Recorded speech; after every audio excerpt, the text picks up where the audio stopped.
सामनाच्या मुलाखतीत ठाकरे बंधूंनी फार धक्कादायक प्रश्नांची उत्तरं आणि वक्तव्य केली आहेत. याच मुलाखतीत ठाकरे बंधूंच्या युतीला एवढा उशीर का झाला, ती रद्द होऊ शकते का, यावर ही चर्चा झाली. सविस्तर सांगतो. गेल्या 2 दशकांपासून म्हणजे जवळपास 20 वर्षांपासून प्रत्येक मराठी माणसाच्या मनात एकच प्रश्न होता: हे दोन भाऊ एकत्र कधी येणार? आणि अखेर तो दिवस उजाडला. शिवसेना पक्षप्रमुख उद्धव ठाकरे आणि मनसे अध्यक्ष राज ठाकरे एकाच सोफ्यावर बसले आणि त्यांच्या समोर होते प्रश्नांचा भडीमार करणारे संजय राऊत आणि प्रसिद्ध दिग्दर्शक महेश मांजरेकर. सामनाच्या माध्यमातून झालेली ही मुलाखत केवळ एक चर्चा नव्हती, तर ती महाराष्ट्राच्या भविष्याची नांदी होती. पण मित्रांनो, या मुलाखतीत फक्त जुन्या आठवणी नव्हत्या, तर यात होता संताप, इशारा आणि भविष्यातील संघर्षाचा ब्लूप्रिंट. आजच्या व्हिडिओमध्ये आपण या मॅरेथॉन मुलाखतीचा पोस्टमॉर्टम करणार आहोत. दोघे एकत्र का आले, त्यांनी भाजप आणि देवेंद्र फडणवीसांवर कोणते गंभीर आरोप केले, मुंबईच्या प्रदूषणापासून ते 50 खोक्यांपर्यंत नेमकं काय सत्य बाहेर आलं. व्हिडिओ शेवटपर्यंत नक्की बघा, कारण यातली प्रत्येक मिनिटाची माहिती तुम्हाला विचार करायला भाग पाडणार आहे. चला मग सुरुवात करूया आजच्या व्हिडिओला. नमस्कार, मी नील सोनार, तुम्ही पाहत आहात बोल एमएच. सर्वात आधी आपण त्या प्रश्नांकडे वळूया जो प्रत्येक मराठी माणसाच्या मनात आहे: हे दोघे आताच का एकत्र आले? यावर राज ठाकरेंनी दिलेलं उत्तर खूप मार्मिक आहे. ते म्हणाले, कुठल्याही भांडणापेक्षा आणि वादापेक्षा महाराष्ट्र मोठा आहे. आज महाराष्ट्रावर, विशेषतः मुंबई, ठाणे आणि MMR रिजनवर जे संकट आहे ते ओळखल्यामुळे आम्ही एकत्र आलो आहोत. ही निवडणूक केवळ सत्तेसाठी नाही, तर आता नाही तर कधीच नाही अशा परिस्थितीमुळे आहे. भावनिक की राजकीय? उद्धव ठाकरेंनी यावर भावनिक आणि तार्किक अशी दोन्ही उत्तरे दिली. ते म्हणाले, आम्ही दोन भाऊ एकत्र आलोय का, मुद्दा वेगळा आहे, पण दोन भाऊ एकत्र येणे याचा अर्थ महाराष्ट्रातील प्रत्येक मराठी माणसाने एकत्र आलं पाहिजे. या मुलाखतीत 60च्या दशकातील संयुक्त महाराष्ट्र चळवळीचा संदर्भ वारंवार देण्यात आला. राज ठाकरेंनी स्पष्ट केलं की त्या काळात जसं मुंबईला महाराष्ट्रापासून तोडण्याचं कारस्थान होतं, तसंच वातावरण आज पुन्हा निर्माण झालं आहे.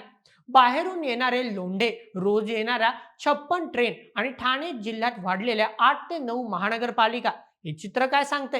हे चित्र सांगते की स्थानिक मराठी माणूस अल्पसंख्याक होतोय आणि त्याच्या हातातून सत्ता जाते. मुंबईचा महापौर आम्ही उत्तर भारतीय करू किंवा आमचाच माणूस बसवू, ही जी भाषा वापरली जाते त्या विरोधात ही एकी आहे. मित्रांनो, या मुलाखतीत दोन्ही ठाकरेंनी सध्याच्या शिंदे फडणवीस सरकारची अक्षरशः पिसे काढली आहेत. उद्धव ठाकरेंनी एक जबरदस्त उदाहरण दिलं.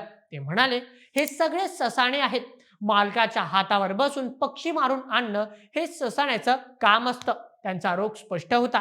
सध्याचे राज्यकर्ते हे दिल्लीच्या मालकाच्या हातावरचे ससाणे आहेत, जे आपल्या लोकांची म्हणजेच मराठी माणसाची शिकार करत आहे.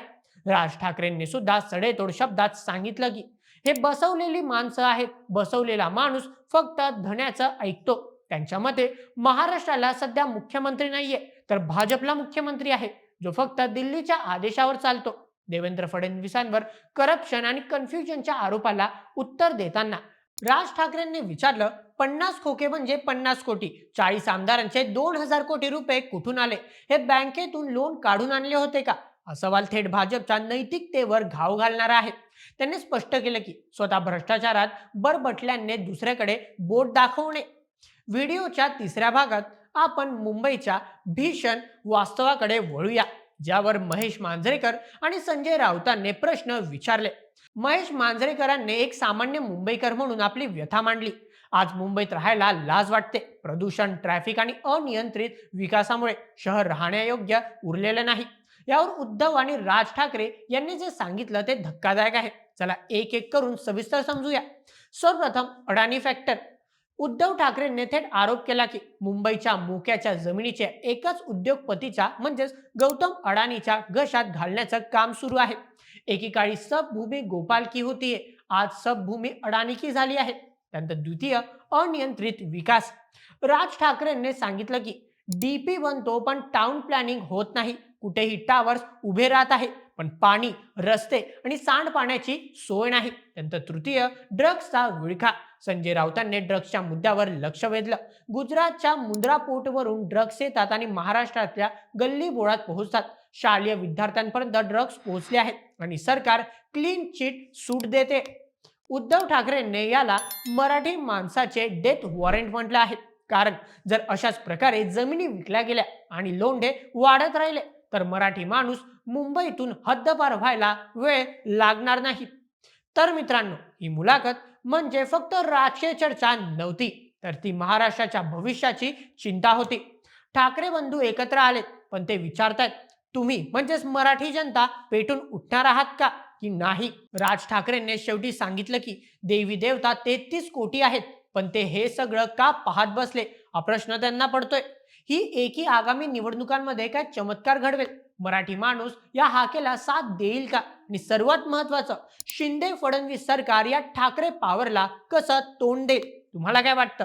उद्धव ठाकरे आणि राज ठाकरे एकत्र आल्याने महाराष्ट्राचं राजकारण बदलेल का? तुमचं मत आम्हाला कमेंटमध्ये नक्की कळवा आणि अशाच व्हिडिओसाठी सबस्क्राईब करा बोल एम एच आपल्या युट्यूब चॅनलला. धन्यवाद.